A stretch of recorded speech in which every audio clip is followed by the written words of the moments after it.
ભક્તિની ઉત્પત્તિ, ભક્તિ એટલે કે ડિવોશન. તો ભક્તિ માતાની ઉત્પત્તિ ક્યાંથી થઈ? ઉત્પન્ન દ્રવિડે સાહમ વૃદ્ધિમ કર્ણાટકે ગતા ક્વચિત ક્વચિન મહારાષ્ટ્રે ગુર્જરે જીર્ણતામ ગતા. હવે પ્રેક્ટિકલ બેઝિસ પ્રમાણે સમજીએ તો કે ભક્તિ માતાની ઉત્પત્તિ દ્રવિડ ક્ષેત્ર સાઉથમાંથી થઈ. બધા પૂછે છે, આપ સૌને સંશય થશે કે આ ઉત્પન્ન દ્રવિડે જાતા ભક્તિ માતા એમનું તો કોઈ મંદિર છે નહીં.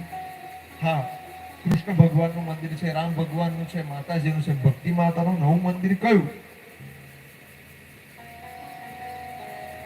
એ કોણ છે? પરંતુ આપણે સામાન્ય રીતે જોવા જઈએ, એક એક્ઝામ્પલ પ્રમાણે જોવા જઈએ, અગ્નિનારાયણ દેવતા છે. અગ્નિને પણ દેવતા માનેલા છે, વાયુને પણ દેવતા માનેલા છે. તો અગ્નિ તત્વ સ્વરૂપે પણ છે, એના મૂળભૂત સ્વરૂપે, અને દેવ સ્વરૂપે પણ છે. વાયુ એના તત્વ સ્વરૂપે પણ છે અને દેવ સ્વરૂપે પણ છે. આપણે પુષ્ટિ માર્ગની હવેલીઓમાં જોવા જઈએ તો ત્યાં યમુનામાંની આરતી થાય છે. તો યમુનામાં નદી સ્વરૂપે પણ છે અને સેવ્ય સ્વરૂપે પણ છે. તો અહીંયા ભક્તિ માતા માટે કીધેલું છે કે દ્રવિડ ક્ષેત્રમાં એમની ઉત્પત્તિ થઈ.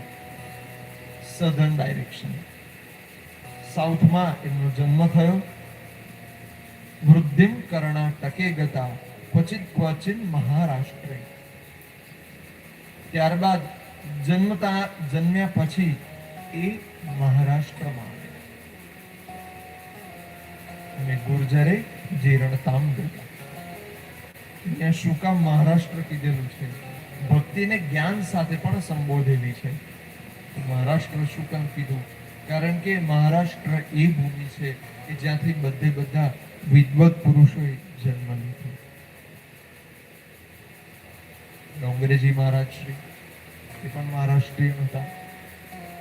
રંગવદૂત મહારાજ શ્રી એ પણ મહારાષ્ટ્રીયન હતા. પાંડુરંગ શાસ્ત્રીજી એ પણ મહારાષ્ટ્રીયન હતા. જેટલા પણ મૂળ વિદ્વાનો આવ્યા બધા મહારાષ્ટ્ર ક્ષેત્રમાંથી.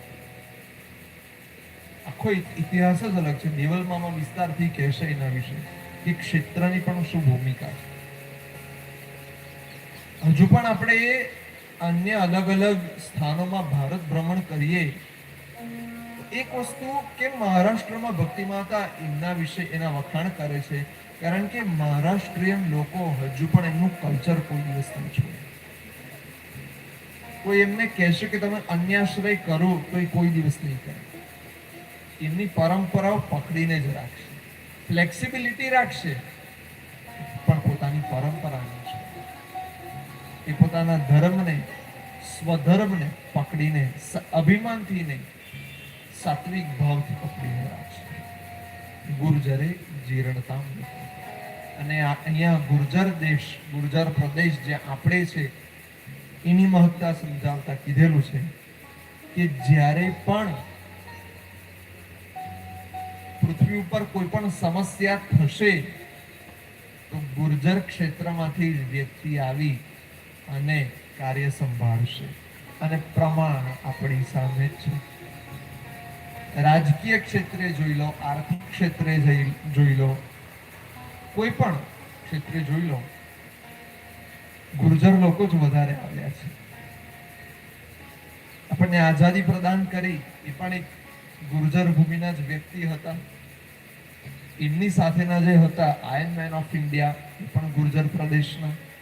અત્યારે જે છે નારાયણ ઇન્દ્ર યસ્ય સહ એ પણ ગુર્જર પ્રદેશના છે. આગળ ભવિષ્યમાં આવશે કોઈ પણ ક્ષેત્રે કાર્ય સંભાળશે પણ ગુર્જર પ્રદેશના. ઇન્ડિયાના રિચેસ્ટ વ્યક્તિઓમાં પણ જોઈ લો એ પણ ગુર્જર પ્રદેશના છે. આ બધા રહસ્યો ભાગવતજીમાં ખૂબ સૂક્ષ્મતાથી આપણને પ્રદાન કર્યા છે. હવે આનું આપણે બધા વિષયો લઈશું. હવે આ વાસ્તુની પણ સિક્રેટ છુપાયેલી છે. કારણ કે ગુજરાત વેસ્ટમાં આવે છે તો વેસ્ટ જે છે તે હંમેશા રૂલ જ કરે, વેસ્ટ ડાયરેક્શન. એટલે જેટલા જણા રૂલ કરે છે તે બધા વેસ્ટ ડાયરેક્શનમાંથી જ આવે છે. ધીરુભાઈ પણ વેસ્ટ ડાયરેક્શનમાંથી, મુકેશ અંબાણીજી પણ મૂળ વેસ્ટ ડાયરેક્શનમાંથી, પોલિટિકલ લીડર્સ અત્યારના છે એ પણ વેસ્ટ ડાયરેક્શનથી. આપણે વધુ ડીપલી જોવા જઈએ, અત્યારે જે જગ્યાએ ઇલેક્શન ચાલી રહ્યા છે એ પણ એક સુપર પાવર છે, એ ઓવરઓલ વેસ્ટ ડાયરેક્શનમાં આવે છે. That is United States of America, west direction. આ ડાયરેક્શનના પ્રભાવે પણ, કારણ કે વેસ્ટમાં આવે છે એટલે સુપર પાવર છે, અલ્ટિમેટ પાવર છે એની પાસે. આ બધી સિક્રેટ છે. ઓવરઓલ પોઈન્ટ, આમાં વાસ્તુ ખાલી ઘરનું જ ન જોવાનું હોય, તમે પ્રદેશનું વાસ્તુ જુઓ, સ્થાનનું વાસ્તુ જુઓ, અને એના બધા રહસ્ય તમે બધા શ્લોકો સાથે લો, તમને ખ્યાલ આવે ખાલી એક શબ્દમાં જ કેટલું રહસ્ય છુપાયેલું છે. તો વેસ્ટ હંમેશા રૂલ કરે. ગુર્જરે જીરણ કામ બતાવે. તો અહીંયા ગુર્જર પ્રદેશની પણ મહત્તા કીધેલી છે. ધર્મની દ્રષ્ટિએ જોઈ લઈએ તો અનેકો ઉદાહરણ છે. વિદ્યાની દ્રષ્ટિએ જોઈ લઈએ તો પણ અનેકો ઉદાહરણ છે.